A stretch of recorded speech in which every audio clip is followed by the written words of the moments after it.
This is Chris. Chris is the CEO of Curate Therapeutics. He brings nearly 2 decades of experience in technology integration and business development to the startup ecosystem. He's also an executive in residence at BioGenerator, and he guides and mentors biotech startups from their earliest stages. At the helm of Curate Therapeutics, Chris leads the development of innovative therapies targeting advanced cancers with high mortality. Kind of crazy. Today, he's going to be talking about AI and strategic use of AI tools for entrepreneurial success. So let's give it up for Chris. It's going to be a good one. Thanks very much. Is this, how am I sounding? Is the microphone working properly? I can hear you. Great. So nice to see everybody. Thanks for coming out for my talk. Seeing a lot of familiar faces. I have been very involved with the St. Louis ecosystem for the last 10 years or so. As Holly mentioned, I've helped a lot of companies over the last 10 years craft their business ideas. I do have to clarify that I'm actually not currently an executive in residence at BioGenerator. That ended back in July, and that's when I also pivoted to start my own company and launch Curate Therapeutics and focus on that full time. But in those nearly 2 years that I was working as an executive in residence, I helped dozens of companies put together their individual business plans. As these technologies, I was a very early adopter in AI technologies. When they first came out, actually almost exactly 2 years ago today, OpenAI was released the GPT-3 at that point in time, and I jumped on board and started using it and getting to know the technology really quite well. And so I've continued to evolve my knowledge as the tools continue to evolve and grow as well. What I want to emphasize here is that I don't have a coding background. I don't have specific experience in coding or anything else like that. But I know that from my own experience and from working with other teams, that these tools can help you do so many things that you have to do as an entrepreneur and as a solo entrepreneur, especially in the earliest stages, before you can bring on a whole team to help you to be able to do every single thing you have to do to build out an entire company.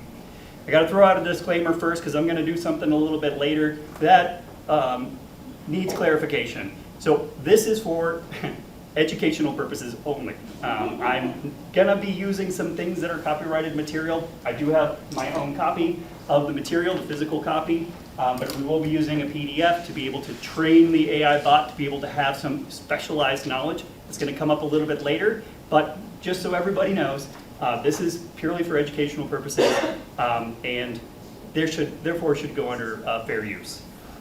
So, what are we going to accomplish today? So I'm going to take a very high-level approach and assume y'all don't know too much about LLMs. So I'll talk to you about what these LLM tools are, what they are and what they are not, and also what we can do for custom AI tools. After that, we'll talk a little bit more about what they can do, how they can be applied, what tools are available out there, commercially available. And then last, I'm going to do a live demonstration where we pull a business idea out of the crowd here. We're going to build a custom bot, and we're going to generate a business model canvas, an activity that as an executive in residence would take me 2 to 4 hours working hand in hand with an entrepreneur to be able to build this. We're going to build it all today live, okay? So first up, what are LLMs? LLMs are large language models. They're advanced artificial intelligence systems designed to understand and generate human-like text. They use what are called neural networks. Here's an example of a neural network, a very simplified neural network, right? They mimic human brain functions and show specific mathematical models between each individual component, in this case in a sentence, in order to be able to create content, okay? So here are some individual parameters, if you will. A sentence structure. Where does the word fall on the sentence? Because it has meaning and context. The grammar, the context, the role, the point of view being brought in. The operating commands. Does it have, you only want in a table format? What is the style? Individual restrictions. These are different aspects that are brought in for every single word that you generate or that is put into the model, right? These models are trained on huge amounts of data. We've heard about this a lot, but here's the actual information from OpenAI when they published it. GPT-1 was trained on 7,000 books, which is approximately 5 gigabytes worth of text. GPT-2 was trained on 40 gigabytes of web text, including Wikipedia, Reddit, and a whole bunch of other what they consider high quality text. 3, up to that to 570 gigabytes. And 4, which is the current operating model, they haven't disclosed exactly how many components. And just so you know, 1 gigabyte is 167 million words. So these systems have gone in and just scoured all of those words and created a mathematical model that then weights every single word in its context. We can then use these to be able to create, new content. Because the training then teaches the relationships between the words and phrases, learning the patterns, structures, and individual nuances of the language. But then the most amazing thing is this emergent phenomenon. So an emergent phenomenon is something that wasn't explicitly trained and yet the model is capable of doing. So if you think back to old kind of computer programming, if you wanted something that could summarize text, you had to program something to summarize text. If you wanted something that could generate a table of contents, you had to program something to do that. But with these models, you can actually go in and use plain language prompts in order to be able to generate information that can actually do these particular tasks. So, for example, these are really great at summarizing. You could take an academic paper, something I do all the time for my cancer research. I'll load it up, and now I can actually engage with it, and I can actually talk to the bot and say, what was done to actually prove, or what are the major concepts here? What was actually done to prove those major concepts? Take me through it stepwise. How can I actually replicate this? Tell me stepwise how to go through every single one of these tasks, right? So there that I just explained, not only does it go in and summarize, but you can actually go in and expect or have it tell you how to do individual things, right? For science, that's great, but it can also be super useful for those early entrepreneurs, right? I, as a CEO, have to fulfill so many different roles. So many roles that I'm not necessarily particularly good at. I've never been trained on how to do marketing. I've never been trained on how to identify a customer segment. These are things that I've had to learn along the way, and as a single entrepreneur, I'm not gonna pay somebody else to do it because I can do the job good enough. Well, these bots can actually step in and raise the bar of those skills that I'm not particularly good at, right? So is my maybe 30, 40% job gonna cut it? Sure. Can this knock it up to the average human output? Almost. And with specialized knowledge, as I'll teach you how to do here in a moment, you can actually increase the quality of the results that are actually provided to you with using these tools. So some of the other more complex things that these models can do include those multi-step reasoning that I just described, being able to take you through individual steps. So some of the other, you can also now do multi-step reasoning. And in fact, that's what the most advanced models that just got released by OpenAI do. They take you through and actually reason to itself. Think before you speak is a great way that I heard it described. Right? So these are just some of the features that are kind of coming out with these models. And like I said, the models create these weighted interactions. Oh, what I wanted to emphasize here is that I've listed maybe 7 parameters. The newest models have over 10,000 parameters for every single word that's put in, right? So when you put in a prompt, what happens? The model then more or less creates a path. And I want you to think about it a little bit like a path through a forest, right? When you have new content and you've asked a question, the model's gonna take your question and it's then gonna transform it into a mathematical model that it will then create words step by step that make sense based on the model and actually then creates content, brand new content. Because this is literally walking down a path, taking in the individual road signs along the way that is the mathematical weights. Every time you put in a new prompt, it's gonna create a new answer. And so you don't necessarily get the exact same answer every single time because it's actually probabilistic and not deterministic of its outcome. I know, that's all kind of complicated. So what can we also do with these tools? And that's what I want to talk about the next thing, which is the custom AI tools. So all of the new tools out there, all the commercial providers have now offered ways of being able to take and tweak the individual model in ways that are personalized and beneficial to you, okay? So as of before, you could kind of think of it as adding in this extra set of knowledge that you put in. Because this whole training set before, understanding the grammar and the context and all of that, that's all largely internet data. What we're now providing is specialist knowledge, whether it be a book or an article, a website, even a YouTube link. All of these different things can actually be used to provide it with specialist knowledge. So it has all the context, but now the responses are filtered first through this specialist layer. And this can actually then create, going back to the other metaphor, this can now create spaces where certain paths have been closed off because of the information you provided. Or maybe it's going to give a whole new off-ramp, something that the other model would have had no way of knowing because it didn't have that specialist knowledge that you, as the individual expert in the space, have provided separate from the main training data itself. Does that make sense? So basically what we're doing is you're taking a generalist that sometimes makes mistakes, and instead we're giving it specialist knowledge, specifically chosen by you, and this can not only give you higher quality results, but also less likely to hallucinate. In my experience, this actually allows you to have more repeatable, more concrete answers. And some of these tools will also allow you to go back and reference the specific source and the special knowledge that you provided. So it'll go back and say, I put this here because you gave me this little section. It's pretty cool. So right now, there are a number of different companies out there that offer commercial solutions in this space.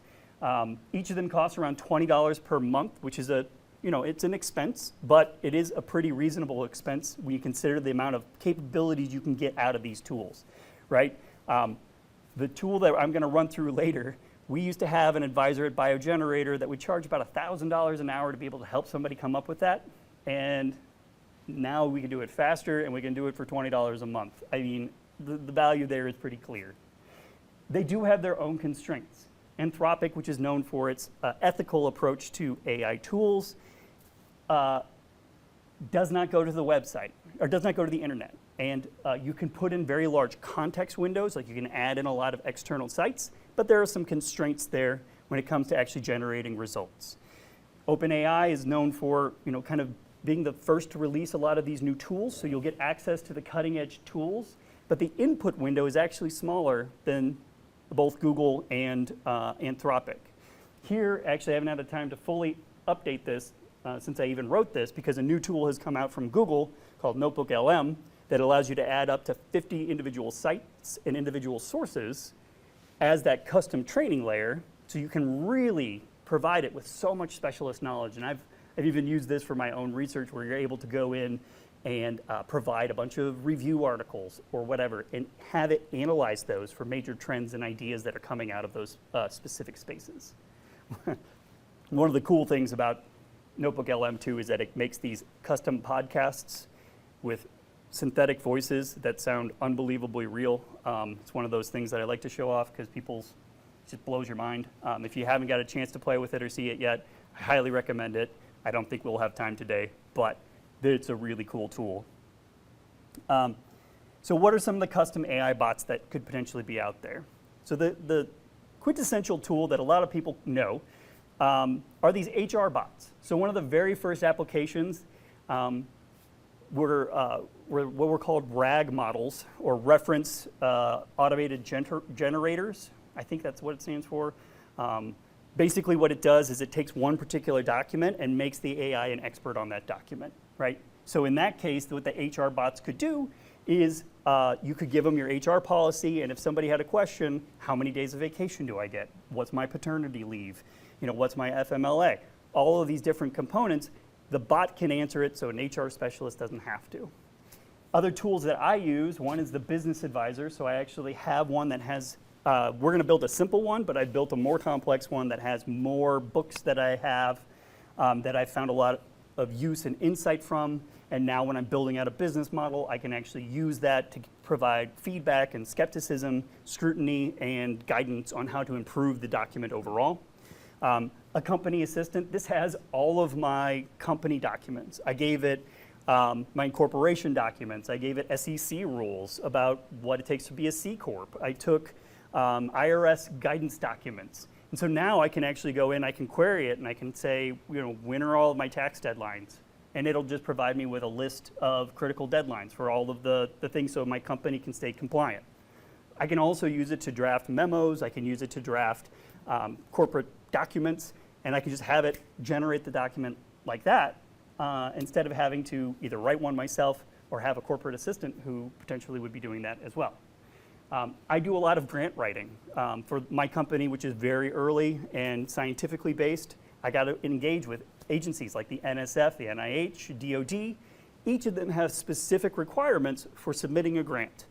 And so I now have bots that can come in with each agency's specific requirements and allow me to shift the tone of one grant application to another and make sure that it's compliant for each agency's specific requirements. Instead of having to read through these 100-page, 300-page documents to understand exactly how to win or win, even review these awards, I can actually have these AI tools do it for me. A couple of others, you could also provide it with a writing sample from yourself. This is one of the things that it actually does a really good job of that's kind of creepy, which is that it can take the tone of voice and the specific writing style of an individual and it can replicate it and it can mimic it. So as long as you have, I think at this point it's about 10,000 words, you can now give it a writing sample and all of the content that will be generated in your tone of voice. Now, that helps for a couple of different reasons, right? You want your message to be understood by a lot of different audiences, and that's another thing these tools can do, is it can shift the language. Maybe you want this to be more appropriate for a generalist audience. Maybe you only want this to be really appealing to investment bankers. You can actually have these these tools go in and take your writing sample and reword it in ways that are appealing to your target audience. So I've got one that I can take an article and I can drop it into the bot, and it has a bunch of my LinkedIn posts. So it knows how I write my LinkedIn posts, which usually starts off with a, hey, this is cool, check this out. And then at the bottom ends with a, for more information, see the actual article here. And it can actually go in and summarize those results and provide a little, quick snip, and then I could post that and share it. You can also have it help with customer segment representation, or even a customer feedback bot, like summarize all of this customer feedback, go through all of these reviews for an Amazon product and provide me with an overview that's like what I find most desirable about this product. Maybe I want to, will this thing break? I can take all the Amazon reviews, I can have it generate a customized description of the content that's out there. So the next thing we're going to do, I hope that gave a little bit of a nice overview of the technologies. I've seen a couple nodded heads, so that's a plus. I know I went through it pretty quickly, but the most important thing that I want to emphasize here is these are tools. These are tools that are also trained on human knowledge and language, but also a very big but still limited set. And what we can do now is go in and tweak them for specific purposes and for our own benefits. So I need to now introduce a concept that hopefully some of you know, but I'm going to go through it just so that folks really are more aware. The book in general that this comes from is called The Business Model Generation. It's a very approachable book that does a really nice job with big graphics and everything about every single one of the topics that we'll be discussing. There's good insights if you wanted to go in and understand, say, How do I develop a customer segment better? This provides you guidance. It's a good book, especially if you find yourself building a lot of businesses or you're helping other folks build businesses. It's a tool that's actually very, very useful. But the overall tool, or the simplest distillation of the tool, is the business model canvas. The business model canvas can be thought of as a skeleton, right? This is the thing you're going to hang the rest of your details on. There are 9 sections, and each of these sections are critical for a successful company to be viable. When you go to actually pitch this to, say, a bank or a VC group or whoever you need to be able to get funding, they're going to expect you to be able to show them a business plan or a business model. These details will be core to that. So let's talk through a couple of those. I usually start first with the value proposition because nobody's going to start a company without a specific purpose. What is your goal? What are you doing? How is it going to be beneficial? And then the second thing I like to focus on is your customer segment over here on the right? Who is the person you envision as the person you will sell the product to? Your customer relationship, are you just going to sell them the product and then you're done? Are they expecting more of a back and forth, right? This is the next kind of component. Channels. How do you identify your customer? How do you get the product from wherever you're going to be storing it to the customer? These are all kind of important channels. Key activities are before you can actually make it to the market, what needs to be done. For a lot of my companies, it's go through clinical trials. For other people, it might be determining your suppliers or identifying partners, which can go on to the next one, key partners. Who is it that you're going to leverage to be able to make your company viable, right? Are you drop shipping? Are you ordering components from China and then assembling them? What's your supply chain look like? Are they a guaranteed supplier? What are the kind of prices that they have? What alternative partners are out there? These are all critical questions that you would ask for this particular section. Key resources. Do you need a warehouse? Do you need access to high quality chemicals? All of these different components, these need to be detailed, or at least you need to have an understanding. And then the last two here at the bottom, of course, they're at the bottom, but they're actually important because we're running businesses that have to make money, and these are the 2 points, right? Your cost structure, so what is it going to take, or what's going to cost you money, and how are you going to make money, right? So these are the different aspects of the business model canvas that we will now go out or we will soon go out and actually build. But first, let me show you how to build the custom bot in OpenAI's ChatGPT. So for those of you who've never used ChatGPT, this is what the OpenAI tool looks like. This is what the kind of premium tool looks like. You can then come over here and you go to My GPTs and you can create a GPT right here.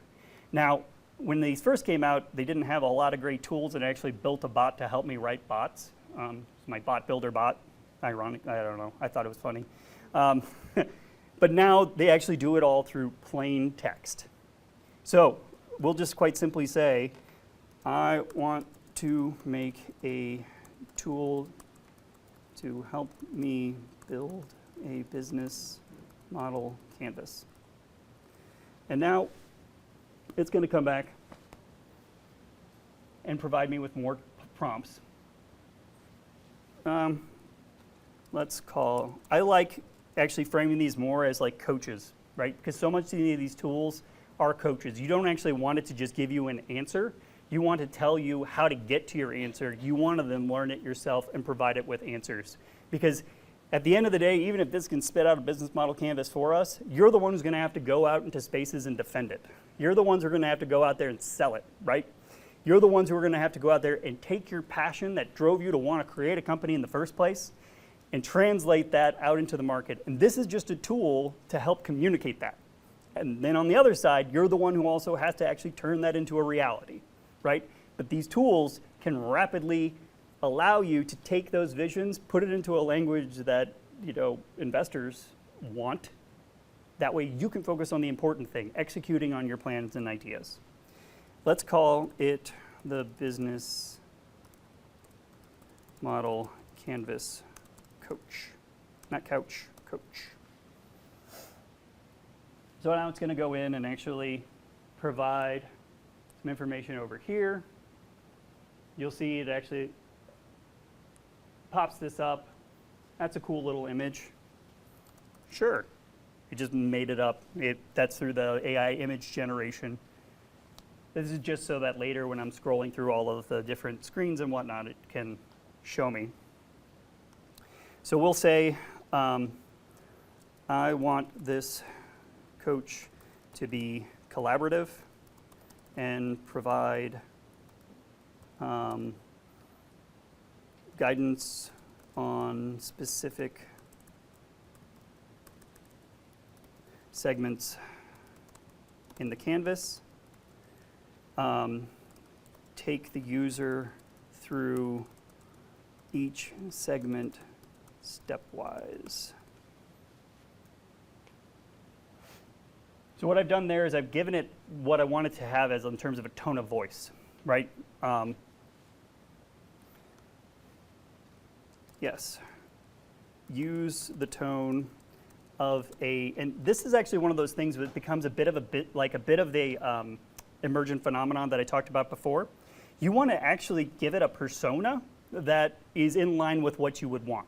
So I want it to have a tone, use the tone of an expert business model consultant, someone who has, who writes the best and most compelling documents, I don't know. So it's going in and it's updating the individual components.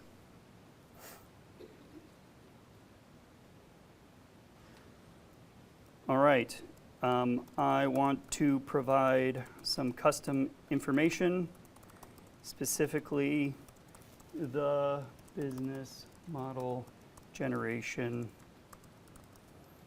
book. And then the last thing I wanted to do is just a couple things that I specifically generally do. When generating content, solicit information from the user first, then supplement with information from your data. Last, seek information from the internet. Do not hallucinate. Don't do it.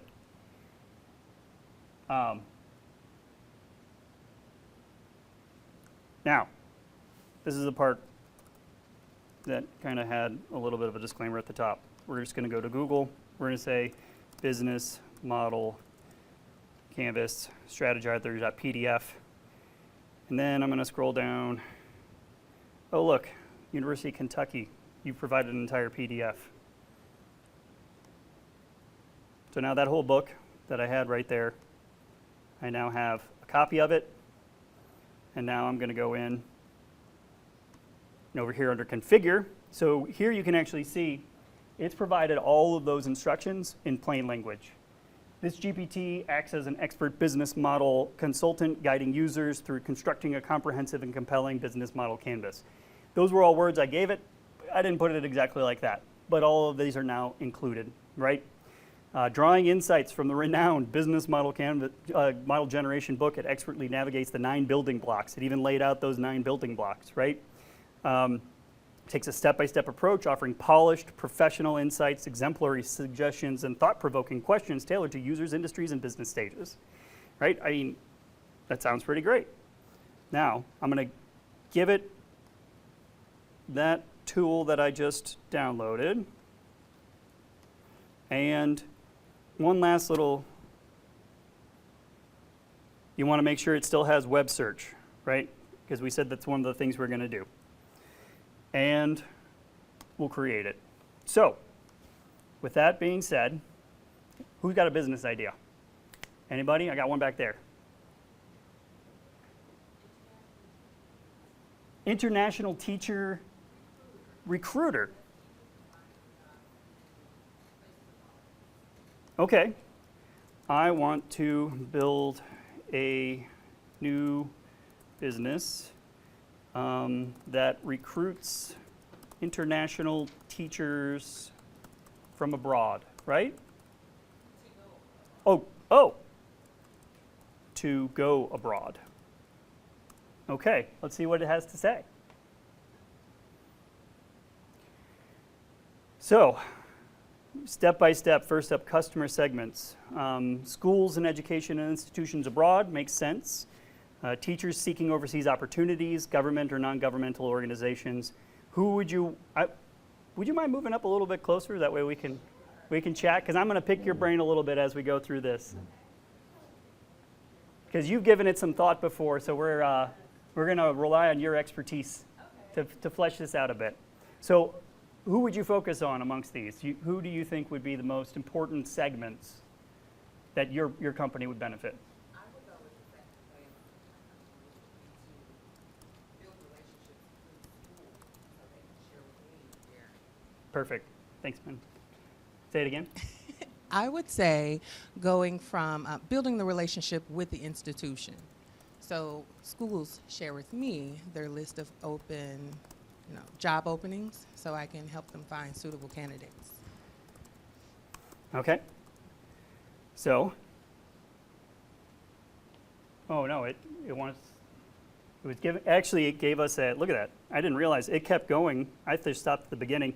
It actually provided us an overview of every single one of the 8 or 9 components. So it's basically given us an outline already. So we're going to work with it now to kind of hone in a little bit.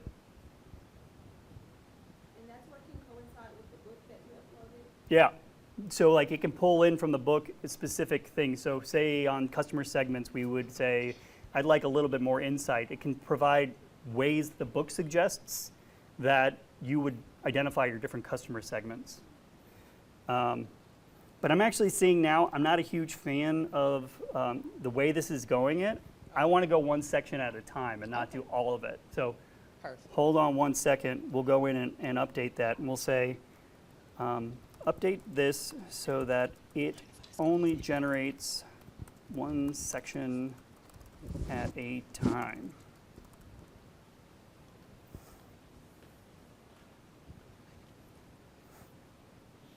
So what makes this different from the book itself?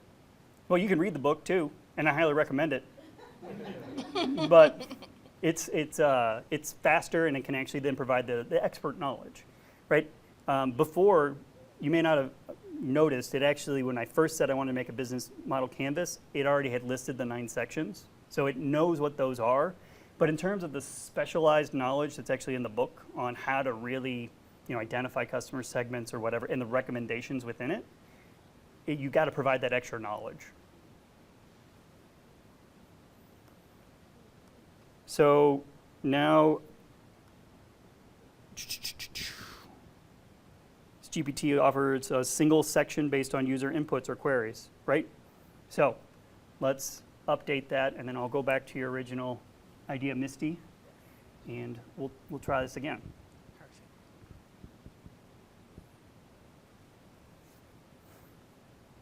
Okay. Because I'm lazy and I don't necessarily want to type all of that again, I'll just come back here. I'll copy this. And we will go back to my coach right here. We'll provide this in. And now, okay. Let's clarify this before moving on to the next block. All right, so we want to focus on American teachers that are looking for opportunities abroad. We will collaborate with schools to identify the opportunities and act as a matchmaker, maybe? I don't know. Yeah, to make the match. And actually, you don't generally have to worry about typos because it's smarter than me at that. So now we have primary segment being American teachers, secondary segments, international schools and educational institutions abroad, with potential expansion towards NGOs or governmental education. And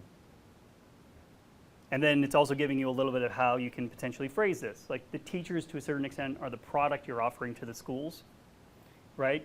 But they're also your customers. So be mindful of that. Their satisfaction and fit are crucial. And then the schools will probably be your paying customers, right? So this is good to know, right? Moving on to your value proposition.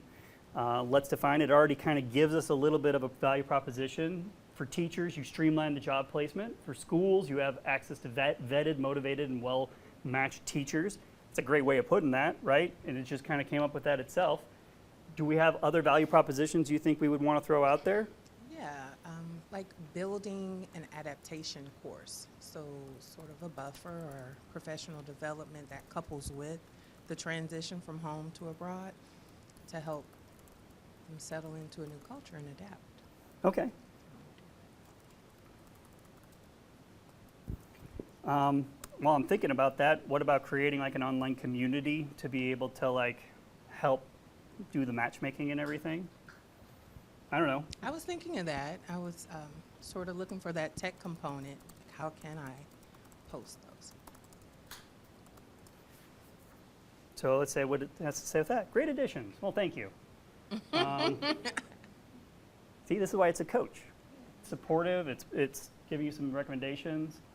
Now kind of reframed what we just barely put in there. Like, remember, the input was pretty thin. And here now we have a little bit of a better description of it, one that's put in kind of a compelling way. It's a tailored training to help teachers transition smoothly. And it also it's the school's responsibility. Huh? I see number 2. It also speaks to the international school Yeah, itself. it looks like it's integrated those things in a little bit. And now they're talking about the value to the schools. You're reducing recruitment overhead. And now it's even brought in some unique differentiators. So that looks great. It's asking whether we want to move on to channels. Are you good? Let's do it. Let's do it. Okay. Recruitment websites, social media targeting, partnering with education conferences. Any other, like, how would you deliver the value propositions to those customers, right? Anything else jump to your mind? Otherwise, you know what we can say? We can say, sounds good. And now Oh, it went on by itself.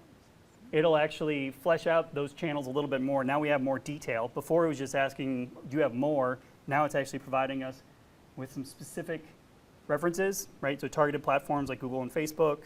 Moving on, like the LinkedIn campaigns, content marketing. These are like your different channels, how you would actually engage with the customers, right? Yes. Now, honestly, like I said, I would sit down with entrepreneurs 2 to 4 hours to do any of these details, to just get a top level, not even 4 bullet points for a channel, right? I would say, ooh, go to LinkedIn, go to conferences, whatever, right? Now we have all of these extra details. It's really, really impressive, right? Yeah. And when you're building out your company, you'll go and eventually validate all of these. You'll spend time talking to people of every single one of these aspects, and you will understand it, and you'll continue to fill out details. You'll know how much each of these things cost. This is just a roadmap. It's not the final plan, right? But now you got places you know where to start, right? I like what you said about LinkedIn.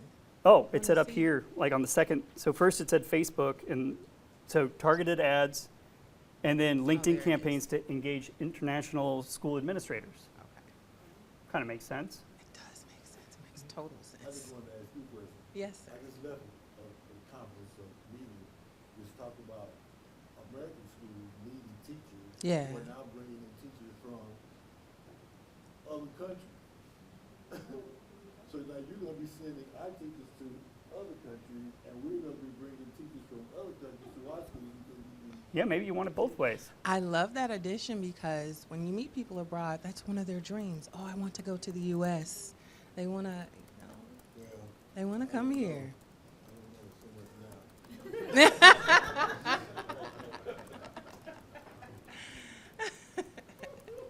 I can see where you're coming from.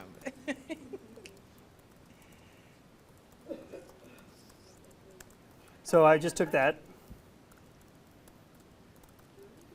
So I said, okay, hold on. I want this to go both ways now. Americans going abroad, international teachers moving back. Adjust the previous sections to include this new information. So now it's actually going to go through, and it will update your new customer segments. Yeah. Yeah, this is 4.0. Yeah. It's a premium version. Okay. Because otherwise you don't get access to the custom bots. You can, yeah. But like I said, it's $20 a month. You can write it off on your taxes as a business expense, right? And you can obviously see it's got clear applications in your business, right?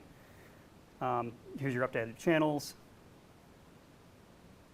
And now you're a global matchmaker. Look at you. Taking over the world. Yes. Let's move on. One teacher at a time. New tagline.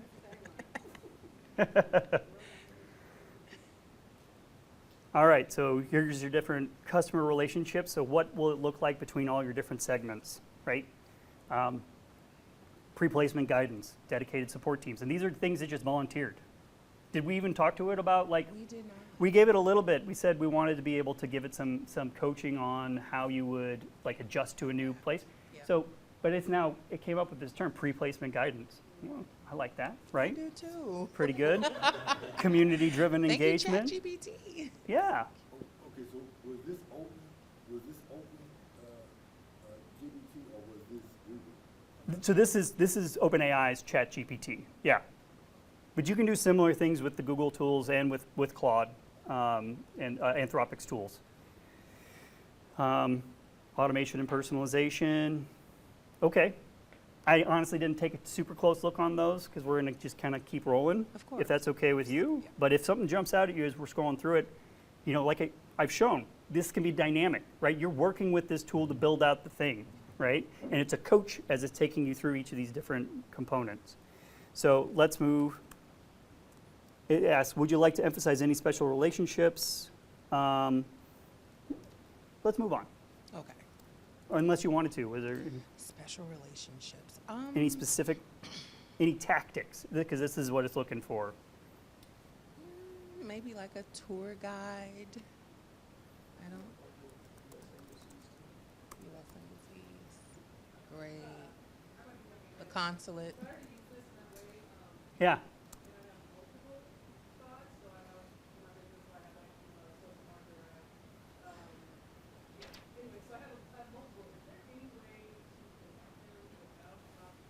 You need to talk to that guy, but we can take that offline a little bit later. No offense. But I appreciate that question. If you can actually build in multiple tools to talk to one another, like they're sometimes referred to as agents or like groups of agents, so you can actually play them off one another and have them build things together. And it is possible, but I'm figuring that out myself right now, actually. So we're all learning together. And that's another crazy thing about these tools is you can actually use them to teach you how to do those things, right? Anyway, maybe a virtual, maybe a virtual tool. We were talking about something and then I got. Yeah, I forgot too. That's okay. We'll move on. We were talking about like having you know what? building relationships with the embassy and the consulates. I Okay. think that's what we were talking about. Thanks,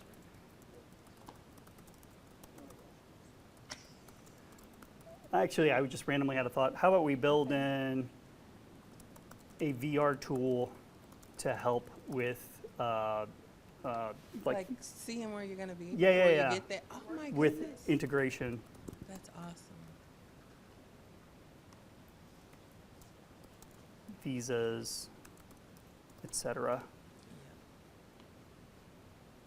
And I did not do a good job of articulating that, so it's going to try to, parse out what I was saying. I'm curious as to what it's going to say about this it's VR. Culture shock. I think that did. Tailored VR training for specific countries covering classroom management practices, local teaching styles and student behaviors, city-specific cultural nuances.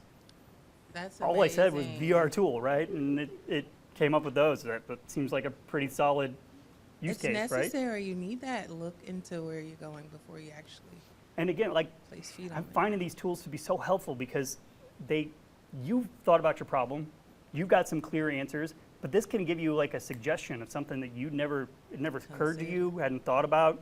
I've also found some of these to be really useful, especially revenue streams, because sometimes I do a lot of product sales, right? That would be my product eventually. I get a drug approved, it's just gonna be a product sale. But there are all these other ways. You build a community, you create an ecosystem,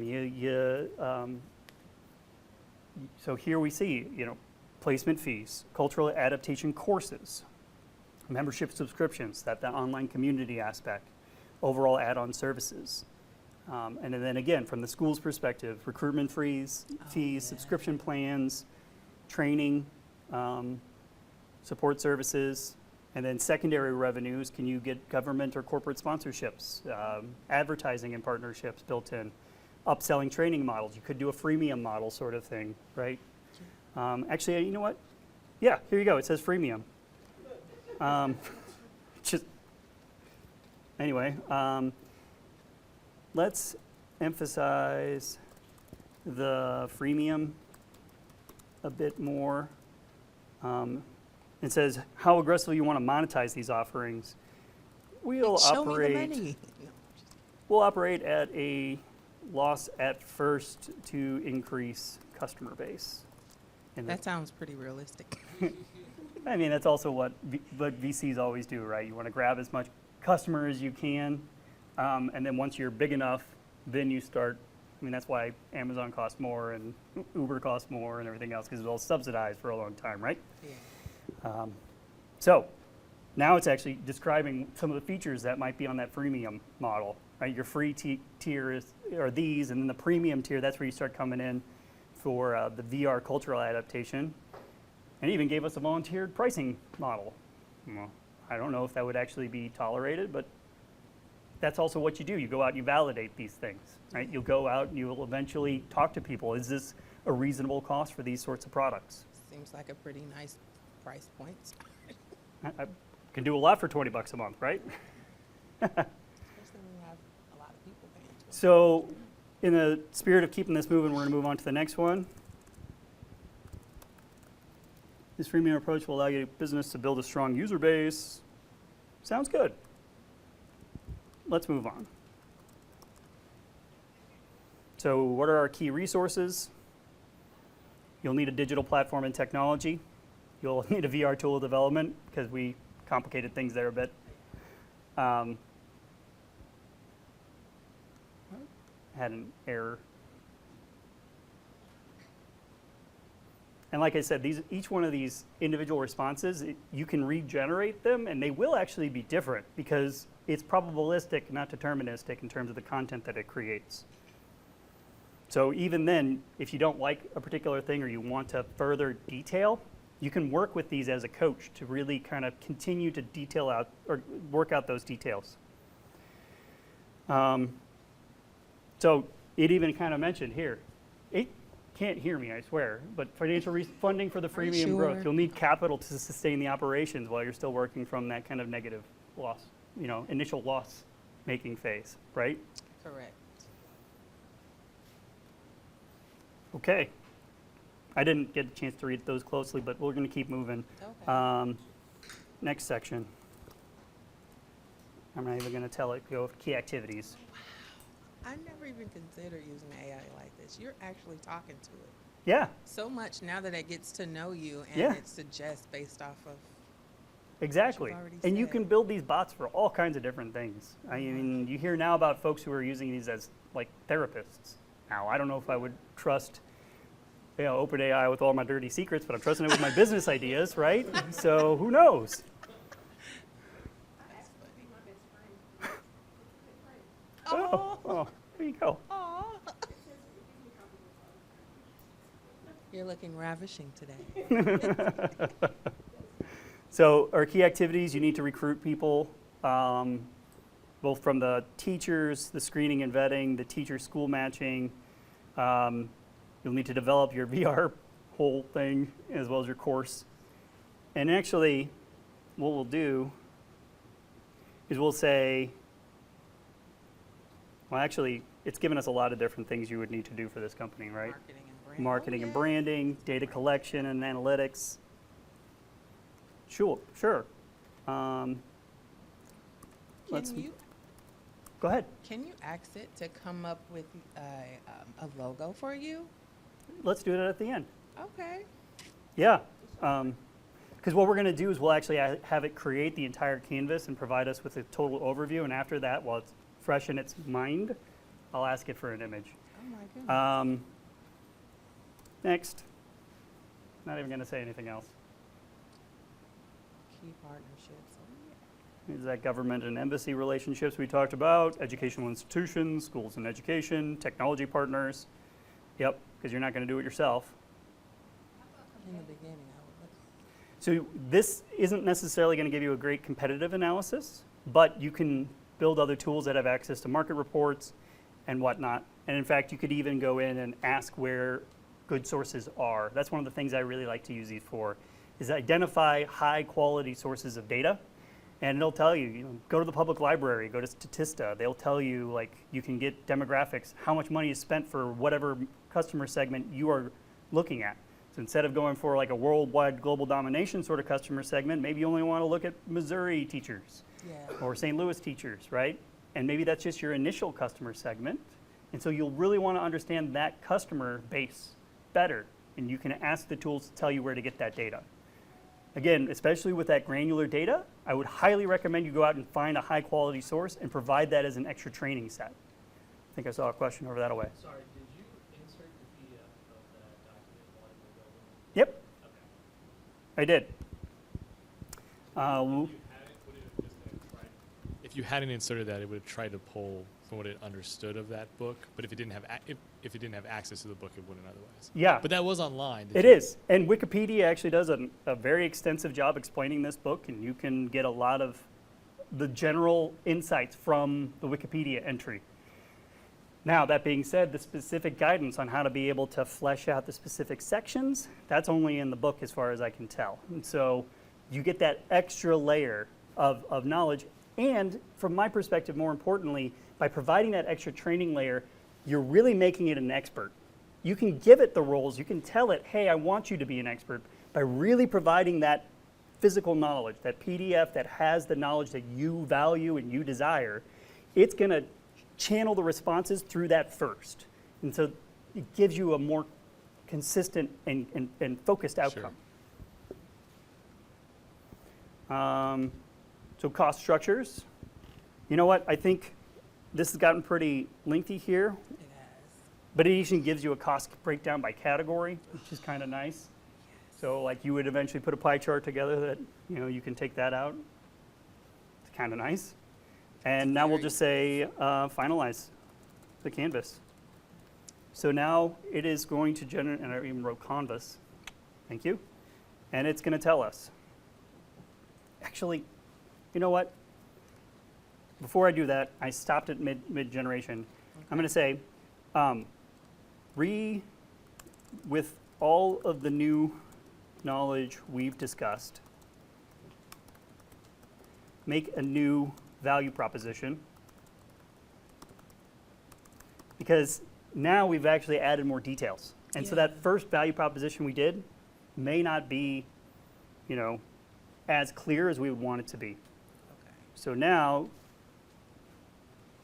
here, a global teaching ecosystem is your new I love the word. is your new value proposition, right? Nice. Yeah. And now we can actually see an increased segmentation of just the value proposition itself and what your company would be bringing to these particular customer segments. Seamless relocation support. Oh, that's beautiful. That's delicious. I like it. Right? And then you, as the entrepreneur, you'll work with this, you'll internalize some of that language, and then it's going to come out when you're presenting it, when you're talking to folks about your new and exciting company idea. I'm going to have a perfect pitch after this. You'll be on your way. Yeah. So, let's make the final canvas.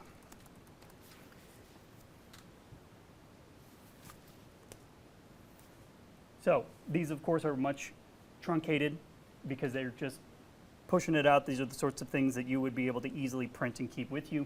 But here are those 9 sections. And again, as I've emphasized several times, I have routinely spent hours with entrepreneurs to build something like this, with often even less details, with just a Post-it note that says, you know, freemium.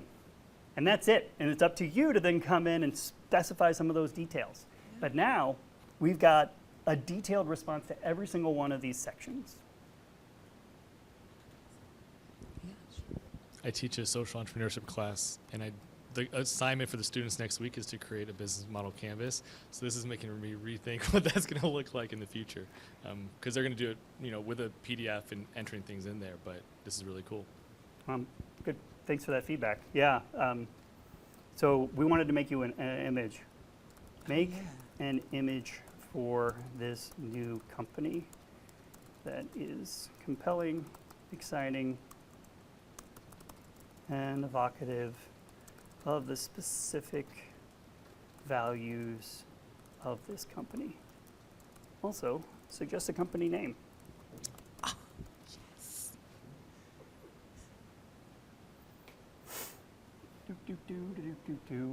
I don't know what this is going to do. Right, the excitement. Oh, Oh, that's not too that's bad. beautiful. You got your teachers, you got your students, you got your globe. EduGlobal Connect. I think I'm in love. EduGlobe Connect. It's a mouthful. It is. Give me some more suggestions on the name.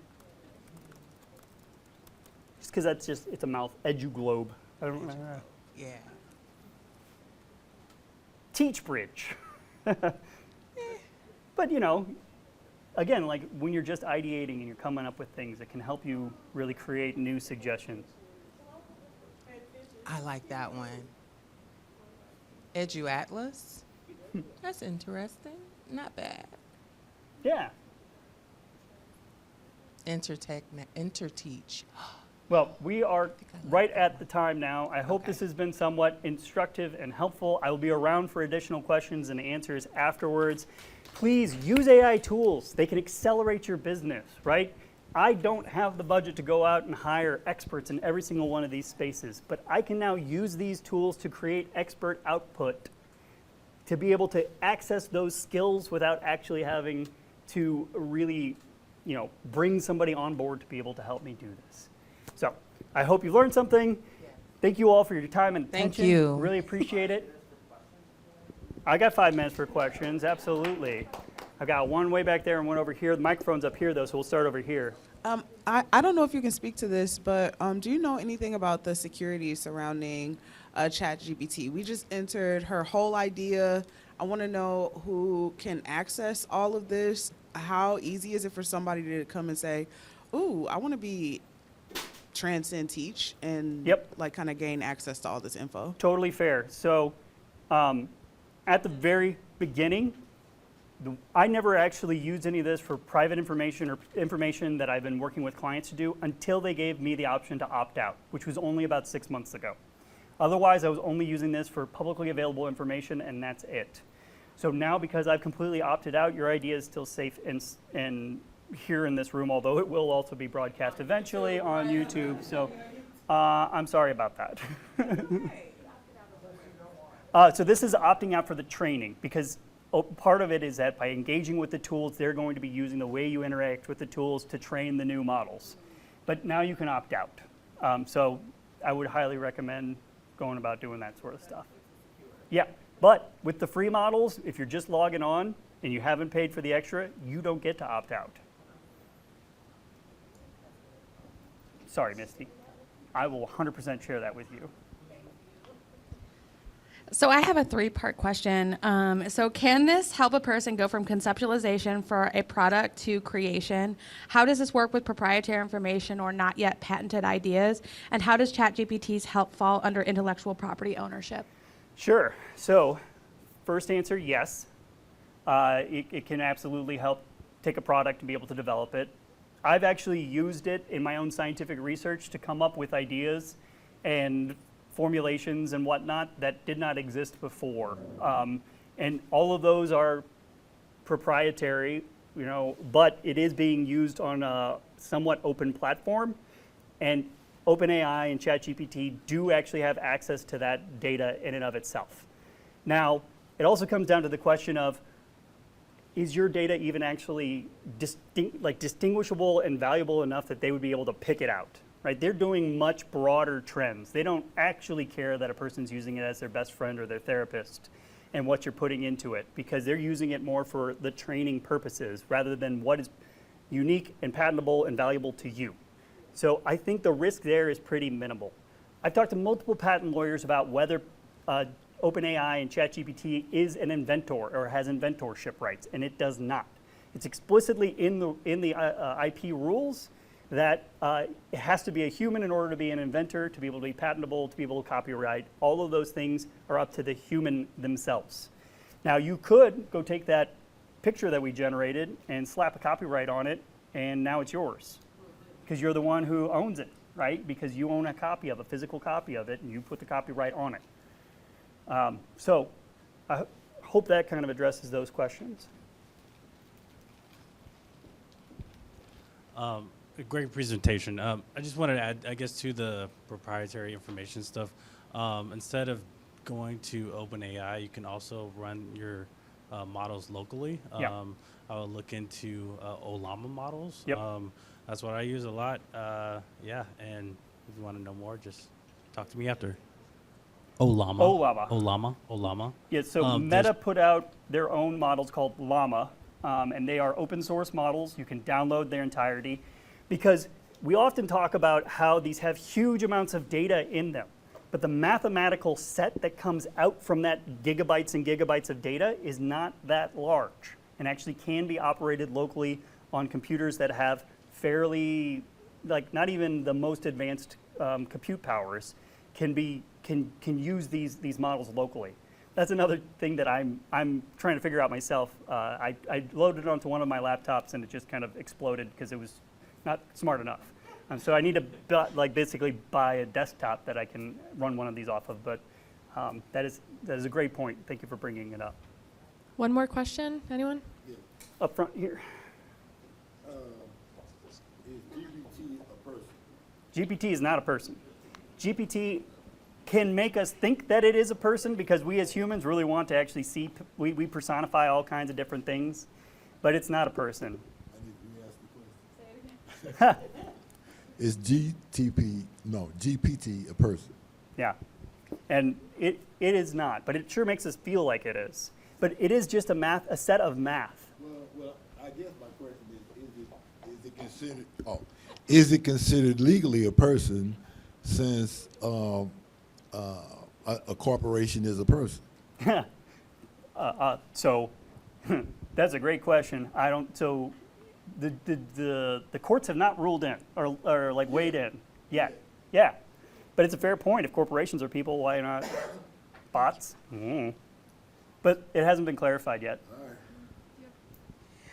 Do you know if you were to take this, like, let's say, for example, if you have a unique business idea that you wanted to franchise, but it's not readily franchisable, if you put the book, The E-Myth, which is about franchising, Yep. if you put that in, will it give you ideas just like it did for hers to teach you how to make it a franchisable model? Yep, I imagine it would. I don't know. I haven't done that. I can't 100% say for certain, but E-Myth is one of those books. Like I showed you, I had that other model.